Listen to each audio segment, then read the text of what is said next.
I'm already looking for candidates. Got anybody in mind? Yeah, Kirk Bangstead. I think he'd be awesome. For the Supreme Court, obviously. Does he need a law license? I was going to say, does he pass I'll sing my way LSAT? through. I'll sing my way through the dissents. Hey folks, let's spend some time with friends up north. Pat Kreitlow of Up North News is on Lake Wissota. Kristin Bremer of As Goes Wisconsin is along Lake Michigan. And up on Lake Minocqua is Kirk Bangstead of the Minocqua Brewing Company. Wherever you are, welcome, because you're up north. Well, hey, welcome to the cabin. You've made it up north. Nice to have you here. I'm Pat Kreitlow, managing editor of upnorthnewswi.com. And I'm Christine Bremer, and you can find my short political comedy videos at As Goes Wisconsin. And I'm Kirk Bangstead at the Minocqua Brewing Company. All right. And we join you live every Wednesday evening at 7 on Devil Radio, News Talk 92.7, and play it back over the weekend. And we post it at upnorthpodcast.com. And our email address is info@upnorthpodcast.com. Our guest in our second half hour, and she'll join us a little bit before that, is attorney Christine Bremer. And we're going to discuss how we can make our courts and our judicial elections a little less political, starting with not letting the politicians make so much trouble when filling judicial vacancies in the first place. That's coming up a little bit later, along with the legalities of proof of vaccination, whether from your employers or from elsewhere. But before we get to all those meaty matters, we are just thrilled to report that the weather up north is finally no longer looking like, Nanook of the North or anything else that Eskimos are used to. Spring is finally arriving in the North Woods, Kirk, and you lucky dog. Unlike some of us who are basically locked into our home offices still, you get to be on the open road again. Yeah, so Pat, I've had to do a lot of driving around because I'm trying to get my beer, sell my beer in like local stores and stuff. So I am seeing the North Woods right now, and it is glorious. And I just wanted to, I thought before we got into the news, I wanted to kind of share and maybe ask you guys, the same question. Like my favorite stretch of road, I think, in Wisconsin is in the North Woods, is going on Highway 70 West from Minocqua through Fifield. Then you go through like the Lakota Ray tribe eventually, like in Sawyer County. And I'm telling you, the trees, just that kind of a canopy over the road, going all the way to Siren, before you hit the Minnesota border, is just, I think, some of the prettiest stretch of Wisconsin you can get. What do you think, Pat? What do you think? It's tough. It's like picking, a favorite child or something like that. There's so many great stretches. And the first one that came to mind for me was actually Knapp Hill on I-94 in Dunn County, because that was kind of the gateway when I would be going back and forth between, parents. One was in Minnesota, one was in Eau Claire. And, Knapp Hill is just, something gorgeous to see every fall. There's no lack of beautiful northern roads. I'm going to cheat a little bit on the question and tell you that one of the most beautiful stretches of road in Wisconsin in my life was when they expanded Highway 29 to 4 lanes. Because in the early years of our relationship, I married a farm girl from Manitowoc County, and we'd always take Highway 10 across the state. And because 29 was called Bloody 29 back then, because there were so many crashes, to be able to finally move from a 2-lane where you had to slow down all the time for an Oldsmobile or whatever and get onto 29, that was one beautiful stretch of road for entirely different reasons. Kristin, you're from the Wisconsin Rapids area. You don't lack for pretty roads. Well, no, I grew up in Madison, and then I spent last year in Wisconsin Rapids, where we weren't really doing much last year. And so I feel like I have like a new mindset now, being an adult living back in Wisconsin, to explore all of these. Because when I left originally in 2003, I was just got my driver's license. And so I feel like so far, the prettiest drive I've had was when I moved from Wisconsin Rapids to Milwaukee, and it was October, and taking 43, and all the leaves were changing. Mm-hmm. And so and it just felt like, I think it was also nostalgic because it was like a new chapter in my life, and I was moving to a new city, and I was excited about all of that, but just literally seeing all of the colors in like the ripe of fall. Mm-hmm. And I was going south, so I can only imagine what it looked like if I had gone even further north. Yeah, I don't, for all this talk of leaf peepers, in the Northeast and everything, you're hard pressed to beat this area of the country, in fall. Almost any road that you take is just gorgeous. So, Kirk, I hope the road trip was successful. I'm sure you talked to a lot of folks. We'll talk about in our little live commercials about our day jobs later about the trials and tribulations of a man selling beer. Nice, door to man. door almost. But as we turn to other matters that happened during the week, we have to take note that vaccinations for COVID-19 have slowed down, which is not entirely unexpected, but has certainly done so more abruptly than folks were thinking before the pause in the Johnson & Johnson vaccine, which is, back on now.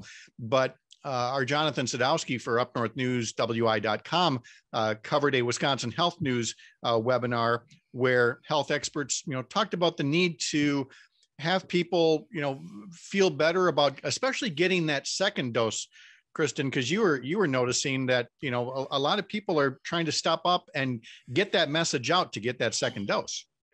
I actually just put out a video today about my experience of getting the second dose on Monday. And so I knew that some people had gotten symptoms pretty severely, not severely, but like felt nauseous and kind of the whole gamut, versus some of my friends and people I've talked to who felt like next to nothing. I think I got lucky on the scale, as I had a pretty bad headache and some body aches and stuff, but it was still all in. Well, don't sell yourself short. I saw the video you put together. You look like hell.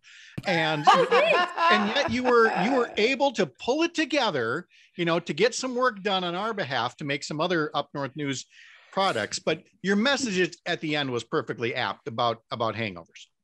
Yeah. So basically my experience, what was really funny is that both my experience of feeling like I've had way worse hangovers than what my symptoms to the second dose of the vaccine were. I don't know if that says more about the vaccine or it says about me and my drinking habits, but we'll just keep going.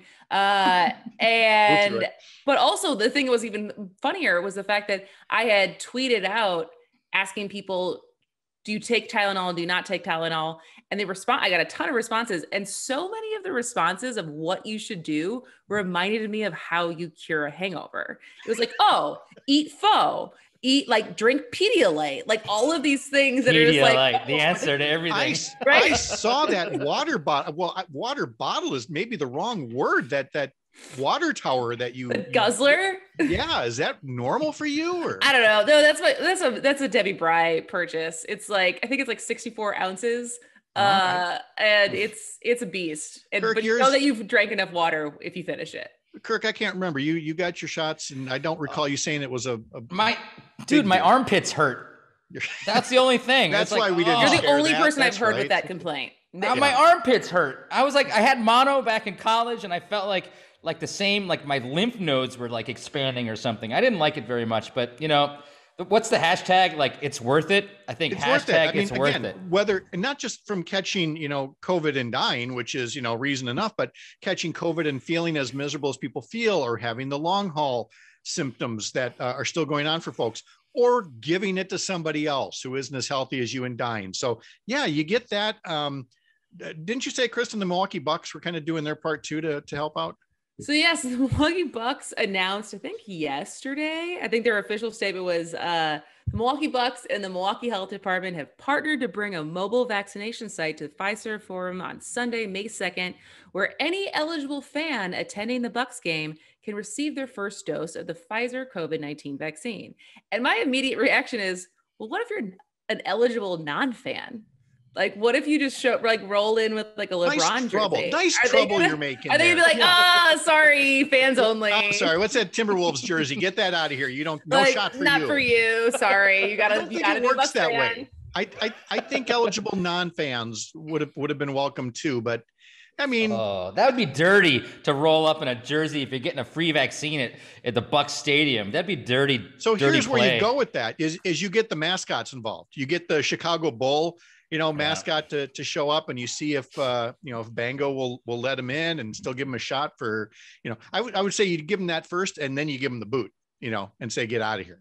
But you got to help out friends wherever you can. Other news that took place up north this weekend, literally the Joint Finance Committee That is the legislature's main budget writing committee, held a hearing up in Rhinelander this week to take public testimony. The thing to me that's a real shame about this is, look, it's one thing that they didn't have any hearings in the biggest population centers. Part of that was due to COVID restrictions, but part of it was political as well. And while they had a good turnout in Rhinelander, the fact that they ended very early because there weren't any more speakers just tells you, that they needed to do these in places where people could come talk about, the things that mattered to them. And Kirk, you took note of just a few of the things that people were asking for in Rhinelander this week.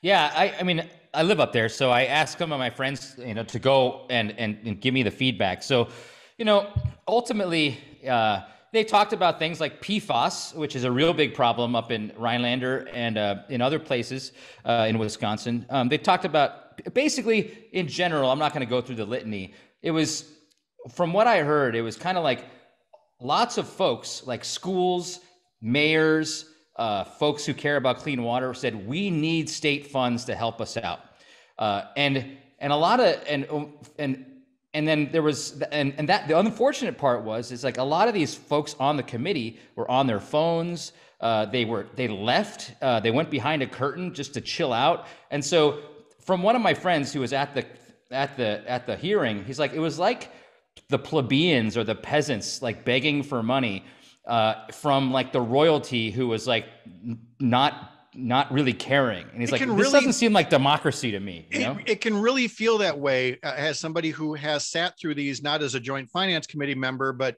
as a host legislator. Body language says everything. And if you see a bunch of lawmakers up there who look like they couldn't care less, it only further tarnishes the process. And that's unfortunate because, we know that there are many services, there are many people asking for state funding to go this way or that way. And instead, I spoke earlier this evening with Evan Goyke, legislator from Milwaukee, who's on the committee. And, he certainly expressed this wish that there were more of these hearings, even the virtual one that was held on Wednesday, because what's going to happen now is the committee is just going to meet on its own and it's going to review individual agency budgets. And unfortunately, I'm only going to tease this now. It's something we'll see in the coming weeks. You'll see this tug of war involving whether the Republicans on the committee are going to basically slash the budget to the same amount of federal funds that are coming in from the American Rescue Plan, the economic stimulus bill. And that's a shame because it reminds me of nothing else but the way that the legislature just frittered away the tobacco settlement money and could have been used for something good. It wasn't, but we appreciate everybody that showed up in Rhinelander to testify about what they need. We'll have more coming up with Attorney Chris Bremer next. You're Up North.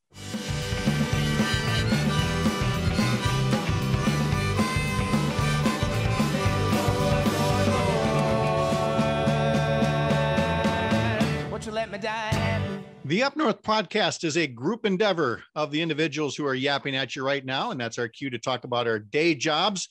Kristin Bremer will tell you about As Goes Wisconsin in a sec, and Kirk Bangstead will talk about the Minocqua Brewing Company momentarily as well.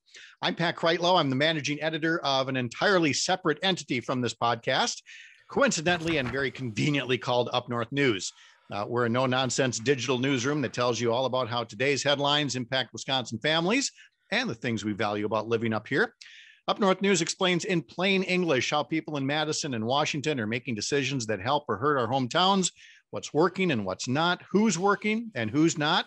We live to expose misinformation, and we tell the stories of people, places, and happenings that make this state the very best state, if we do say so ourselves. You can find us on Facebook, Twitter, and Instagram by searching for Up North News WI. Don't forget the WI, or our website, upnorthnewswi.com. Kristin. I am Christine Bremer, creator of As Goes Wisconsin, which is a daily series of social media videos that combines all things Wisconsin, whether it be history, sports, or politics, and breaks it down with a comedic twist in videos that are 60 seconds or less. Just today, I documented, as I said earlier, the side effects I got from my second dose of Moderna. And looking good in the process, I might add. Well, no makeup. I really exposed myself there. I was really brave, as they like to say. And then next week, I'm going to be talking about what your municipal clerk actually does and why you should thank them. And I have some trivia on some conservation trivia to take a stab at. Whether you find yourself checking Facebook or Instagram, Twitter, or TikTok the most, you can find me at any of those platforms at As Goes Wisconsin. Mr. Bangstead. Thank you, sir. I just wanted to give a little update on the brewing company, Minocqua Brewing Company. We started to convince stores all over Wisconsin to start carrying progressive beer. And that's not only good for us, but I think it's also good for Wisconsin. And this is why. The more people that see and celebrate our president and vice president, President Biden, Vice President Harris, with Biden beer and Kamala beer, the more it will seem that those who said our election was rigged are nothing more than conspiracy theorists. The more people who see Fair Maps IPA in a beer can, the more people will be tuned in to the evils of gerrymandering. And the more people who see Bernie Brew in stores, the more people will know what democratic socialism is all about and how it's not a bad word. It's actually a form of government used in Finland, Norway, Sweden, that their standard of living happens to be better than Americans. So of course, we donate 5% of all of our profits to our super PAC, which we're spending on radio ads, billboards, voter outreach, convincing Northwoods voters to help make our politics as clean as our lakes and streams. So if you'd like to support this effort, please buy our beer, buy our t-shirts, or donate straight to the super PAC. You can find out how to do all that stuff at MinocquaBrewingCompany.com. We also want to thank Devil Radio, News Talk 92.7, where we air live on Wednesdays at 7 p.m. And the Up North podcast is made possible by Sitecast, a leading nationally recognized website solutions firm based in the Northwoods of Wisconsin, because, hey, nerds live up north too.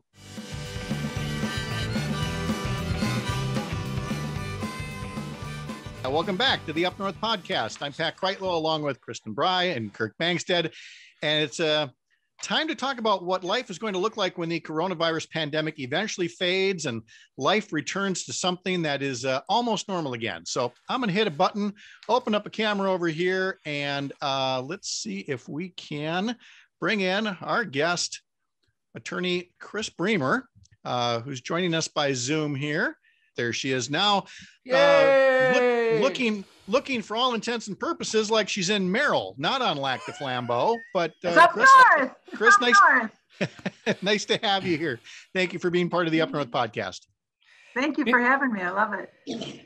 Hey, by the way, Pat, before you go on, I just want to thank Chris for coming on the show. Chris has done so much for the state of Wisconsin, and she's been a real mentor to me in politics. And thank you so much. It's great to see you, Chris. I'm so happy you're on the show tonight. Thank you. It's always good to see you, Kurt. A lot of laughs, always.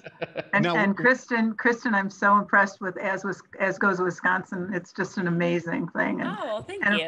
Of course, Pat Kreitlow has been a hero of mine for a long, long time. So great to be here with friends. I have no idea how to react to that, so I'm going to move on before he's blushing. He's blushing. Hey, we were gonna talk to Chris in our second half hour about the way that we go about filling judicial vacancies and how we make judgeships a little less political. But since we were going to talk about proof of vaccination in this block, we asked Chris to join us a little bit earlier in the quick 3 minutes that we have here to talk a little bit about something that's all the rage right now. Folks refer to it as a vaccine passport and whether they should be encouraged or banned. It just seems to me vaccine passports become one of those loaded, politicized terms. And so let's just call it what it is, proof of vaccination. And the question is simple here. Is there value in providing proof of vaccination in certain circumstances? And the answer is, are you kidding me? Of course it is. But the law is actually a little vague about this, at least in terms of what federal law says, but how state law could go either way to basically, circumvent federal law. Chris, tell us a bit more about what exactly that means. Well, under federal law, proof of vaccination can be really important. I mean, I wanted to go visit a friend in a nursing home. They wouldn't let me in until I showed them my CDC card, and I got in. So it was great. But, there are ethical considerations to this, not so much legal right now, but ethical. The ethics of it is certain people have not been able to get a vaccination. And so now it's much more wide open and more people can get it. But until you knew that you could get one, it was really an ethical and moral question. Can you require a vaccination card when not everybody could get a vaccination? So under the federal law, you should know that absolutely, if you are an employer and you're under the ADA, which means you have 15 employees, you can require proof of vaccination. This has been around for 100 years. It dates back to yellow fever. Absolutely. And as long as you are not discriminating on the basis of disability or religion, you can require a vaccination card. So, it's state law that's going to take it out from us. There is a bill right now pending in our state legislature that says that you cannot require a vaccination or proof of vaccination in Wisconsin. I believe our wise governor, who's governed by science and goodwill for our people, will veto this bill if it actually comes to a vote, but it is pending.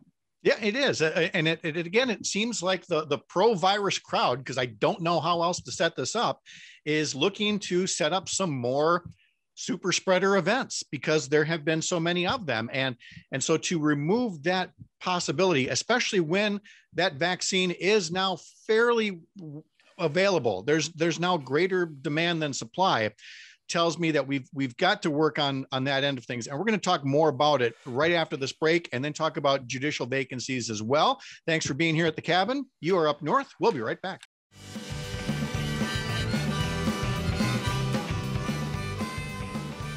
Welcome back to the Up North podcast. I'm Pat Kreitlow on Lake Wissota. Kristin Bremer is along Lake Michigan. Kirk Bangstead comes to us from Lake Minocqua. And our guest this week, coming from Lac du Flambeau and attorney's offices in many cities, too many for me to remember, is Christine Bremer. Chris, let's start that first. Tell us where folks can find your law offices. Well, they can find me online, of course, Bremer and Trollope, but I'm an Up North lawyer. We have offices in Marshfield, Antigo, Stevens Point, Minocqua, and Wausau. So I spend my time in Minocqua these days. Exactly right, and we're going to talk about judicial appointments in a moment here in the state, but we want to finish up our discussion on requiring proof of COVID vaccinations. We talked about it from an employer standpoint before the break. Kristin was wondering about how this deals with customers and even fans. Well, yeah, because I think one of the things that the leg up that lawyers have on all of us regular folk is that you actually know what is legal and what is not. And so I think it's the nuances, especially as you just said, federal law versus state law and what's even municipal law, right? Of what are companies allowed to do. And I think when we talk about carrots and sticks when it comes to vaccinations, there's on one side the carrots of we're going to give you a subsidy or we're going to give you $100 bond or whatever. But then there's also the stick of a lot of airline companies, potentially Summerfest, the Wisconsin State Fair, or any of these things where not only do you have to have a ticket to buy to get in, but what is the legality around them as a company saying, you also have to be vaccinated? Well, that's a great question. And, it goes to so many issues of morals and ethics and business acumen. But really, it comes down to the federal law right now is what governs because there is no state law that prohibits it. But you can say, because this is an issue of public health and a public health emergency, they can limit people to come into their place because it might affect others by saying you cannot come in unless you're vaccinated. And an employer can give incentives to their employees. They can give them gift cards. They can give them free gas, whatever they want to give them to get vaccinated. I mean, it's really important. Now, think of it as an employer, and I am one, and Kurt, and maybe you all are. But, you have to protect your other employees. If you know someone is coming into your office who's mingling and doing all kinds of things that are unsafe, and putting at risk the other people in your office or in your place of business who might have health issues, you have a moral obligation to protect your employees, and that is recognized under federal law. So, when we've got our state legislators who are going out and saying things like, we're going to pass a bill that says you can't require a vaccination and you can't require someone to have proof of it, they're not bringing that bill forward to the governor because they know our governor is not going to be in favor of such a thing. His job is to protect the people of Wisconsin. Yeah, and we got to be careful. And Chris, like from a businessman's perspective, it's like a complete shot in the heart of actually getting our economy back. Like it's going to happen. Every business that needs to have groups of people go to their business, like restaurants, bars, arenas, rock stadiums, they're going to do this. They're going to have a proof of vaccine, or else nobody's going to go. Nobody's going to go to huge rock concerts if they're not vaccinated, if they don't know that they're going to be safe. So our economy cannot get back to where it needs to be until we actually require proof of vaccination so we can congregate again. It's really true. I was in a restaurant. I was in 3 restaurants up north this weekend. I walked out of 2 because we went in with masks, and all of us in my group, there are 4 of us, were vaccinated, double vaccinated. But when we walked into the bars in these places, and Kurt would know them well, they were packed with young people who were not wearing masks. And although we were personally protected, we didn't feel comfortable going in. We left, and we saw others coming up to the door, looking in and leaving. I mean, they've got to start recognizing that people just, even if they're vaccinated, you're not going to go into a restaurant, especially now with the new CDC guidelines. You're not going to go and eat indoors, even if vaccinated, because you can still get it.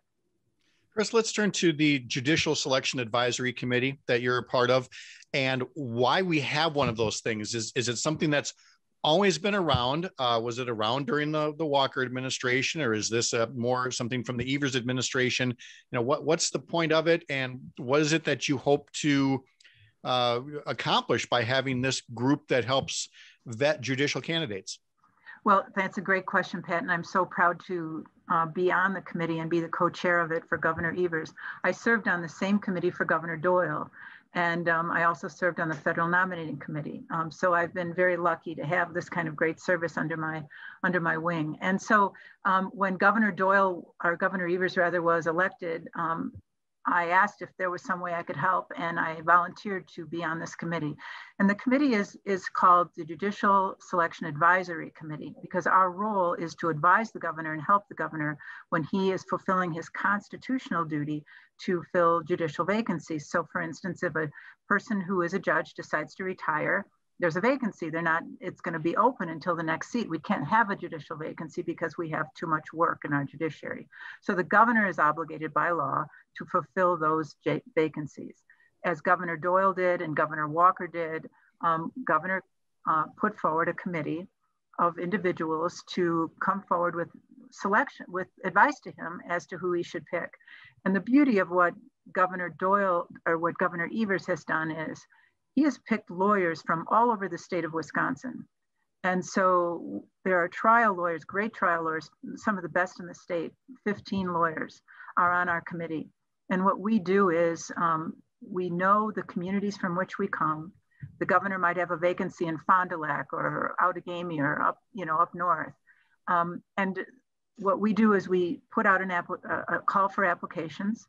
A person must fill out a 40-page application. It's a very, very difficult application. And then bring it forward, and we review those applications, and people come in and we interview them. So it's a very strict process. And we're looking for people who reflect the communities from which they come. Now, what's really interesting and what people need to know is when Governor Walker had this process, he had a very few people on his committee. There were maybe 3 or 4, as we have 15. All those interviews had to do is make certain that they met the standards for the Federalist Society, and they would get pushed through.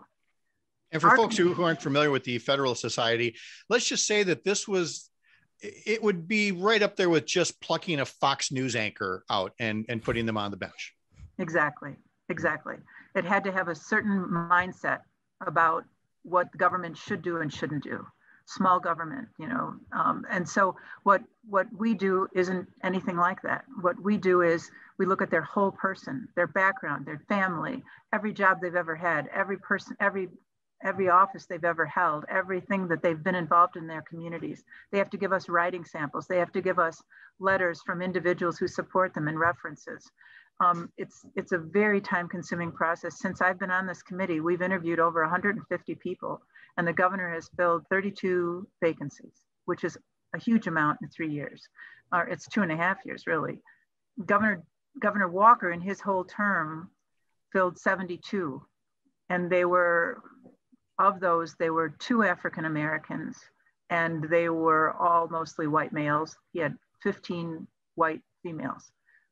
In our term, Governor Doyle, or Governor Walker, I'm sorry, too many governors, Governor Evers, Governor Evers has filled 32, 5 African American women, 3 African American men, 1 Asian woman, a disabled man, the first disabled person to ever serve on our courts, the first woman to ever serve in Portage County in judge, 9 white women, 8 white men, and 1 Hispanic man. So white men are calling, complaining that they're not getting on. And I'm saying, you know what, it's just not your time.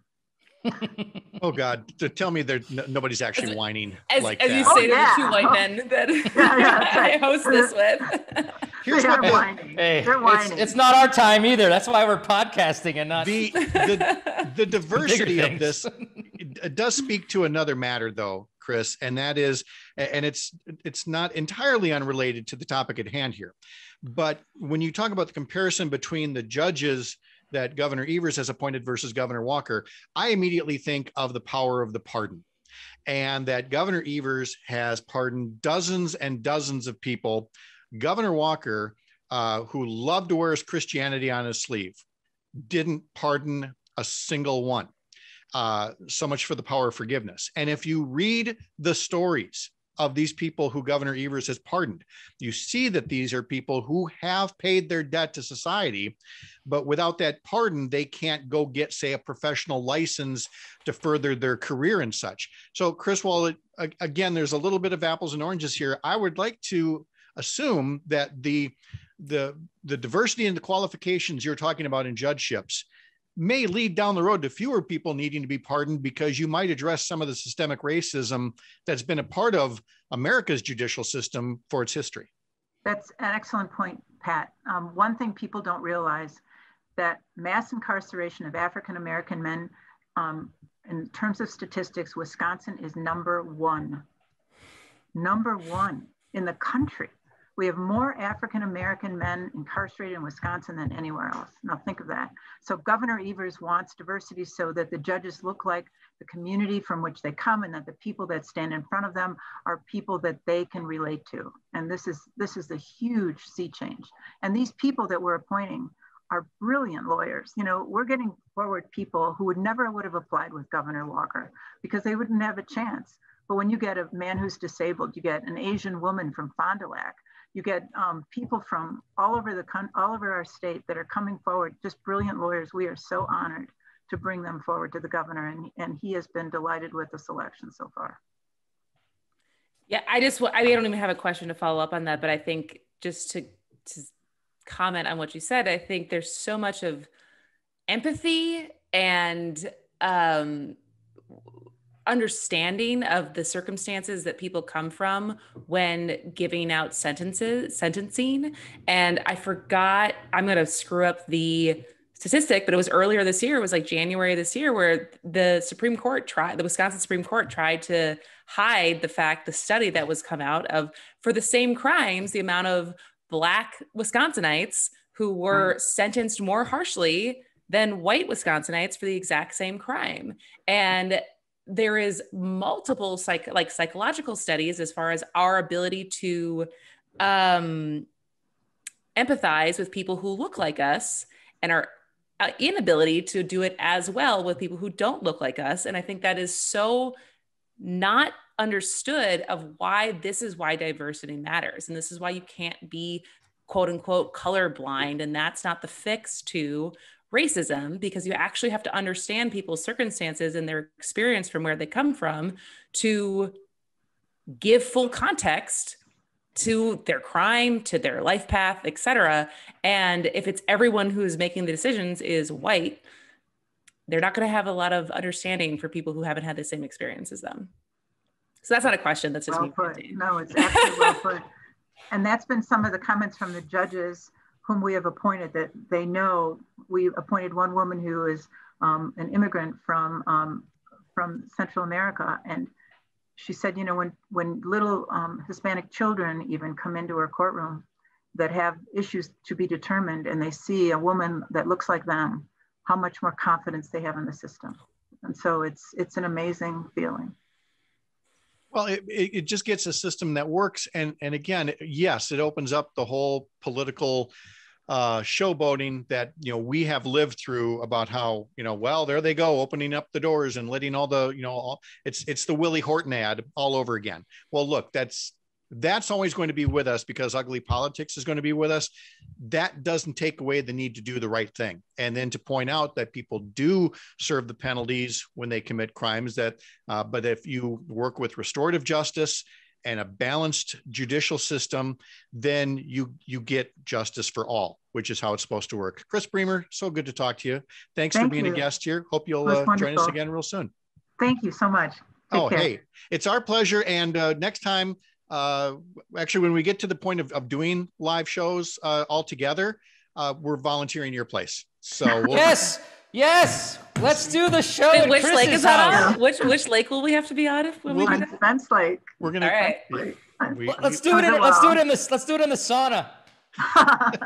Great. Look, he's ruining the equipment already. Great. When we come back, let's do a game. Cheeseheads or Chuckleheads. When we come back, you're up north.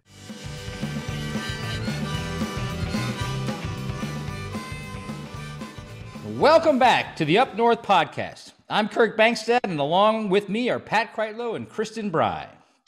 And this time around, I think we're going to come up with a proper name for the segment eventually. But what came to mind is these are just some folks that have made the news for all the wrong reasons. Some are from Wisconsin, some are not. So we're just going to call it for now Cheeseheads and Chuckleheads.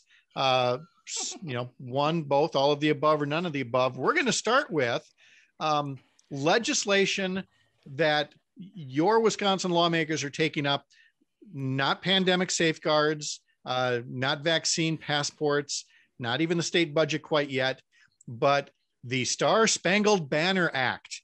And that is because State Senator Pat Testin, Republican of Stevens Point, has introduced a bill that would require the national anthem to play prior to sporting events in venues that have received taxpayer funding. That would, of course, include Lambeau Field, American Family Field, Fiserv Forum.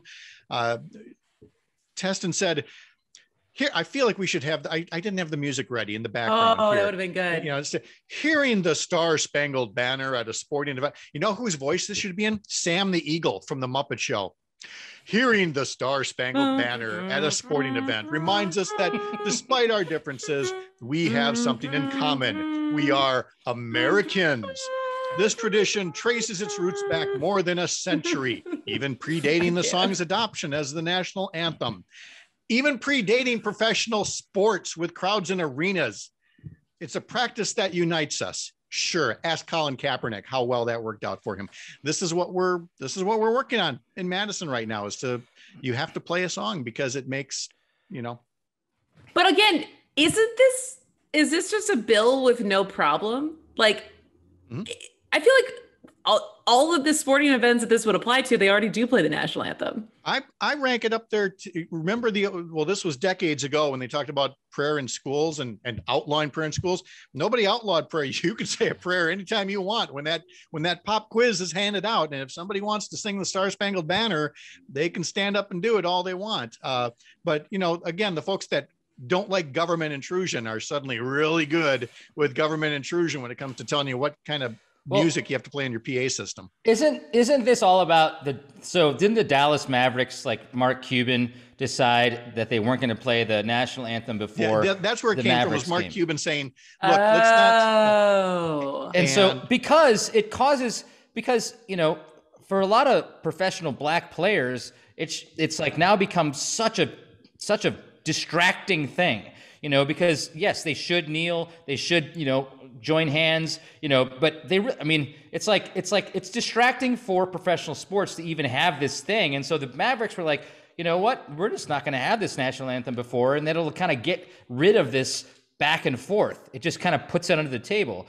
And it's every right for them to do that. And so that's so I think the initial law or the thing was like in Texas, But then it's like, now it's like what we talked about last week, like model legislation, like you introduced, Kristin. It's like now some group is saying, okay, some senator in every state has got to introduce this crazy Star-Spangled Banner legislation that has nothing to do with helping the state of Wisconsin. Well, and it doesn't get to the root cause here. And the reason it's become a distraction is because of a legitimate protest against police violence, no different than the legitimate protest made by those Olympic athletes doing the Black Power salute in 1968. That kind of dissent is the height of patriotism. If you don't like it, talk about the root event. But to mandate the national anthem be played is not going to help anything along those lines. It's a very unhelpful state legislator, no different than the next state legislator we're going to talk about, one Laura Reinbold. And you don't know her name because she's not a Wisconsin state senator. She's an Alaska state senator. She has to fly to Juneau because of where she is in the Anchorage area. It's Alaska. You need a plane to get there. So what has she been doing on these flights from her home to the state capitol? She's been asked to wear a face mask. She calls the flight attendants on American Airlines mask bullies. She's on video clashing with the airline employees about wearing the mask. So the business, and again, these are folks that love to say, let businesses decide. This business has said, fine, you're done, Senator Reinbold. You are banned from Alaska Airlines. I'm sorry, I said American Airlines before. Alaska Airlines says, nope, you don't get to fly with us anymore. She now has to drive 14 hours and including going to Canada to then get on a ferry, all because she wanted to abuse airline employees who were simply doing their job of trying to keep her safe. So it's not just Wisconsin or Washington that has a premium on legislators behaving badly. Oh, no. I mean, I feel like we can find every single state plus Puerto Rico, plus DC, plus America Samoa. We could probably find people who do. I want to find the worst lawmaker on American Samoa, because come on. But there's a name for it though. Like one state's got it better than Wisconsin. It's like Florida man. Like there's actually like a meme for the crazy things that happen in Florida. If you type in your birthday and Florida man, like Florida man June 18th, something will pop up that says Florida man does XYZ. Yep.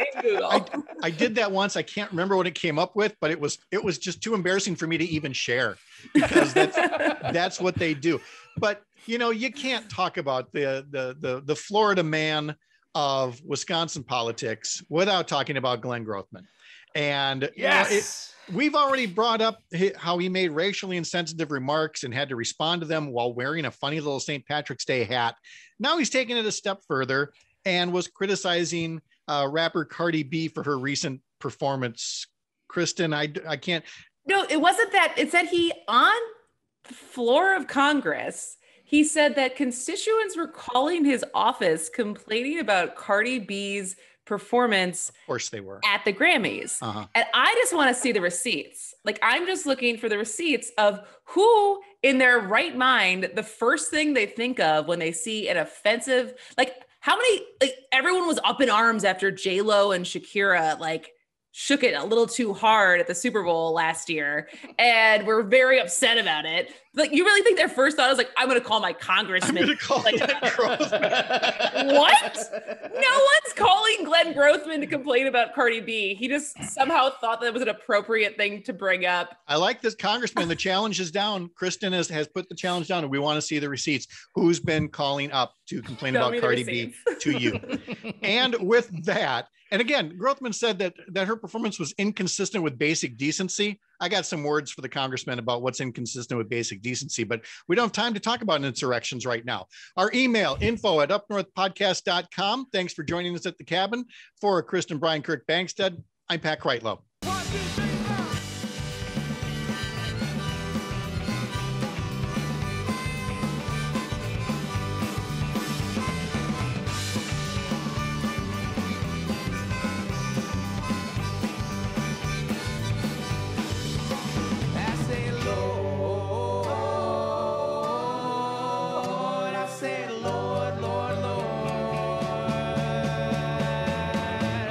Let me die.